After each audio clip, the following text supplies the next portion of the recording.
दोस्तों नमस्कार, मैं सुबोध कुमार। आप देख रहे हैं खबर नेशनल टाइम्स। आखिर एसआईआर पर यूपी में इतनी अफरा तफरी क्यों?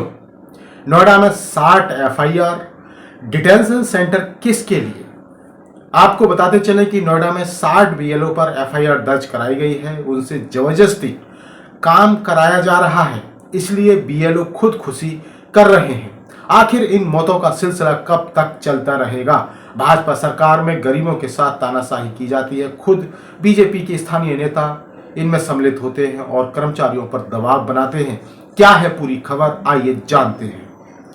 उत्तर प्रदेश में विशेष गहन संशोधन एसआईआर प्रक्रिया के दौरान बूथ लेवल ऑफिसरों की लापरवाही के आरोप में सख्त कार्रवाई शुरू हो गई है। नोएडा प्रशासन ने 3 थानों में 60 से अधिक बीएलओ और 7 पर्यवेक्षकों के खिलाफ जनप्रतिनिधित्व अधिनियम 1950 की धारा 32 के तहत एफआईआर दर्ज कराई है।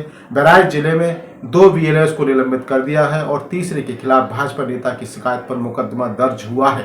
यह कार्रवाई 9 राज्यों और 3 केंद्र शासित प्रदेशों में चल रही है। एसआईआर चरण 2 की 1 माह की गणना अवधि के बीच हुई है, जिनमें बीएलओ को फॉर्म वितरण और संग्रह की जिम्मेदारी सौंपी गई है। अंतिम तिथि 4 दिसंबर है। हाल ही में योगी सरकार ने हर जिले में डिटेंशन सेंटर खोलने का आदेश दिया है। कहा जा रहा है कि इसका एसआईआर से सीधा संबंध है। एसआईआर दरअसल नागरिकता की जांच का रास्ता है।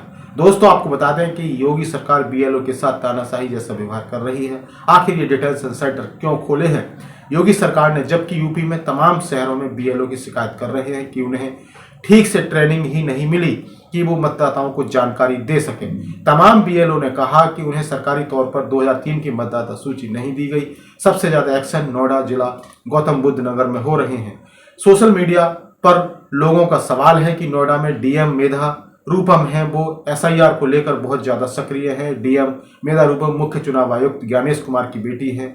यूपी में अभी तक एसआईआर के काम के दबाव में 4 बीएलओ ने कथित तौर पर खुदकुशी कर चुके हैं। एसआईआर के इस चरण में बीएलओ को ही फॉर्म पर दर्ज मतदाता वितरण को पुरानी मतदाता सूची या उनके माता पिता के रिकॉर्ड से मिलान करने का दायित्व सौंपा गया है। नोएडा जिला मजिस्ट्रेट और जिला निर्वाचन अधिकारी मेधा रूपम के आदेश पर 3 विधानसभा क्षेत्रों के उप जिला मजिस्ट्रेटों ने एफआईआर दर्ज कराई है।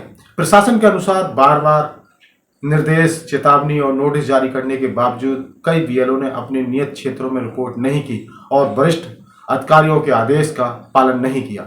नोएडा के दादरी थाने में 2 एफआईआर हुई। एक में 12 आंगनवाड़ी कार्यकर्ता और सरकारी स्कूल शिक्षक नामजद हैं, जबकि दूसरी में 6 पर्यवेक्षकों को निशाना बनाया गया है। ग्रेटर नोएडा के इकोटेक फेज 1 थाने में 33 बीएलओ और 1 पर्यवेक्षक के खिलाफ एफआईआर दर्ज हुई है। वहीं जेवर थाने में 17 बीएलओ पर केस दर्ज किया गया है। हर एफआईआर क्षेत्र के एसडीएम ने दर्ज कराई, जो एसआईआर अभ्यास के दौरान स्थानीय निर्वाचन पंजीकरण अधिकारी के रूप में कार्य करते हैं। आपको बता दें कि बीएलओ का नौकरी से इस्तीफा। आप दोस्तों, इसको लेकर बीएलओ भी नौकरी से इस्तीफा दे रहे हैं। सरकारी स्कूल में टीचर और एक एसआईआर के लिए बीएलओ बनाई गई पिंकी सिंह ने काम के दबाव का हवाला देते हुए अपना इस्तीफा भेज दिया है। एसआईआर को लेकर यूपी में और भी बीएलओ परेशान हैं। वे अपने उच्च अधिकारियों को सूचित कर रहे हैं। नोएडा डीएम के वॉर रूम में जारी विस्तृत बयान में कहा गया है कि निर्वाचन आयोग के निर्देश के अनुरूप सख्त कार्रवाई का आदेश दिया गया है। कलेक्ट्रेट में आयोजित समीक्षा बैठक में डीएम रूपम ने सेक्टर और जोनल मजिस्ट्रेटों को निर्देश दिए कि एसआईआर को प्रभावी, पारदर्शी और समयबद्ध तरीके से पूरा करें। उन्होंने कहा, हर बीएलओ को समय पर अपने क्षेत्र पहुंचना होगा। घर घर जाकर नए मतदाताओं के लिए फॉर्म 6 और ट्रांसफर या संशोधन के लिए फॉर्म 8 भरवाना होगा। डीएम ने चेतावनी दी कि किसी भी देरी या लापरवाही पर नोटिस और स्पष्टीकरण मांगा जाएगा, जबकि बार बार उल्लंघन पर वेतन रोकने और अनुशासनात्मक कार्रवाई की चेतावनी भी दी जाएगी। तो दोस्तों, बीएलओ को परेशान किया जा रहा है, उन पर दबाव बनाया जा रहा है। बहराइच में मुस्लिम बीएलओ सस्पेंड। बहराइच के प्राइमरी शिक्षा अधिकारी बीएससी आशीष कुमार सिंह ने बताया कि प्राइमरी स्कूल की प्रधानाध्यापिका समा नफीस और एक सहायक शिक्षक अनुराग पर लापरवाही का आरोप है। समा नफीस को बीएलओ नियुक्त किया गया था, लेकिन उन्होंने लिखित नोटिस और वरिष्ठ अधिकारियों के बार बार फोन कॉल्स की अनदेखी की। इसी तरह अनुराग ने एसआईआर अभ्यास के तहत सौंपी गई जिम्मेदारियों को निभाने से इनकार कर दिया। सिंह ने कहा कि नियमित निर्देशों के बावजूद दोनों ने ड्यूटी करने से इनकार कर दिया, इसलिए उन्हें निलंबित कर दिया गया। बीजेपी नेता की शिकायत पर एफआईआर, बीएलओ को निलंबित। दोस्तों, जैसे मैंने अभी बताया था वीडियो में कि इसमें बीजेपी के नेता भी सम्मिलित होते हैं, वो दबाव बनाते हैं जबरदस्ती।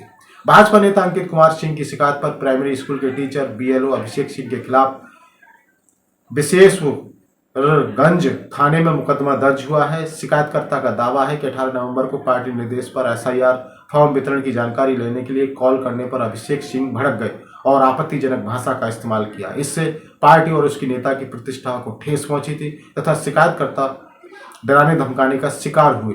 एफआईआर शांति भंग करने के इरादे से अपमान, आपराधिक धमकी और मानहानि की धाराओं के तहत दर्ज की गई। सर्किल अधिकारी बहराइच राज सिंह यादव ने बताया कि शिकायतकर्ता ने कॉल रिकॉर्डिंग और चैट सबूत के रूप में जमा किए हैं। तीनों बीएलओ से संपर्क का प्रयास विफल रहा। ये माहौल दूसरे जिलों में भी बन रहा है। अन्य जिला कौन कौन से हैं वो भी आपको बताते हैं और काफी अफरा तफरी का माहौल है।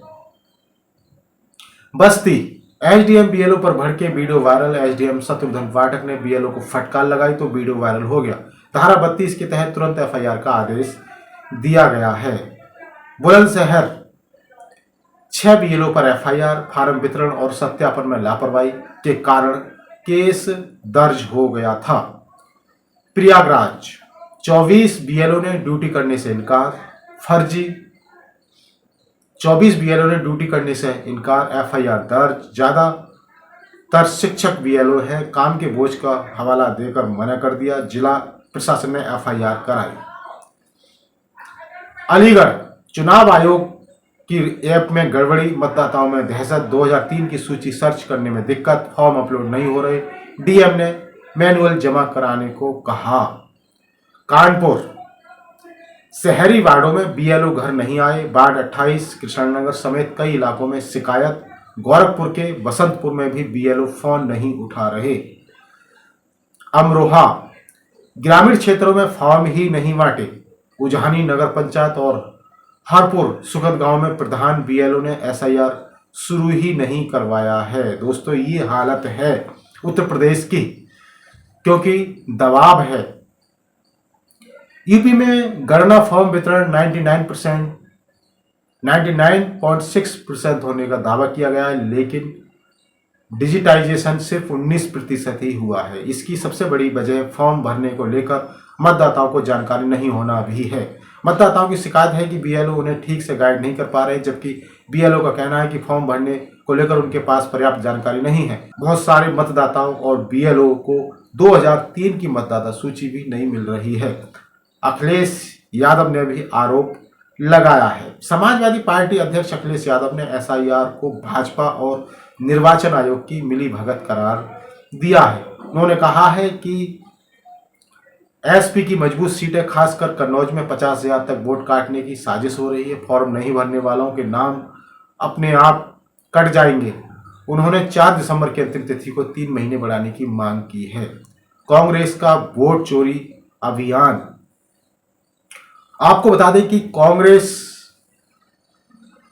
एसआईआर को लगातार वोट चोरी कह रही है। 14 दिसंबर को कांग्रेस ने एसआईआर के खिलाफ दिल्ली में रैली की घोषणा की है, लेकिन यूपी में कांग्रेस 1.62 लाख बूथों में से अधिकांश पर बीएलओ बूथ लेवल एजेंट नियुक्त नहीं कर पाई। मुख्य निर्वाचन अधिकारी ने बताया कि भाजपा सबसे आगे, फिर सपा बसपा का नंबर है। यूपी में एसआईआर की अफरा तफरी और डिटेंशन सेंटर का आदेश। क्या यूपी एसआईआर और डिटेंशन सेंटर का आपस में कोई संबंध है? यूपी में 2027 में विधानसभा चुनाव है, लेकिन भारत के चुनाव आयोग ईएसआई को 1 साल पहले ही एसआईआर की जल्दी है, उसके लिए भी 1 महीने का समय रखा गया। मुख्यमंत्री योगी आदित्यनाथ ने एसआईआर के दौरान ही हर जिले में डिटेंशन सेंटर बनाने का आदेश दिया है।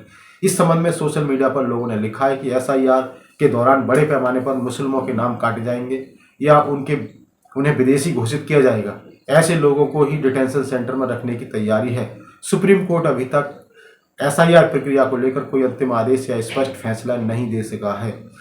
क्यों नहीं दे सका है? क्योंकि दोस्तों, अब बीआर गवई का कार्यकाल पूरा हो चुका है और दूसरे 53वें जो न्यायाधीश आए हैं वो सूर्यकांत हैं, उनका पता नहीं कार्यकाल कैसा रहेगा, अभी तक उन्होंने कोई भी फैसला नहीं सुनाया है। तो दोस्तों ये बड़ी खबर है। इसी तरह की खबरों से जुड़े रहने के लिए हमारे चैनल खबर नेशनल टाइम्स को जरूर सब्सक्राइब करें। सब्सक्राइब करने के साथ ही बेल आइकन जरूर दबाएं, जिससे कि आपके पास खबरों के नोटिफिकेशन आते रहें। तो मैं सुबोध कुमार फिर आऊँगा एक नई और बड़ी खबर को लेकर। तब तक के लिए धन्यवाद, नमस्कार।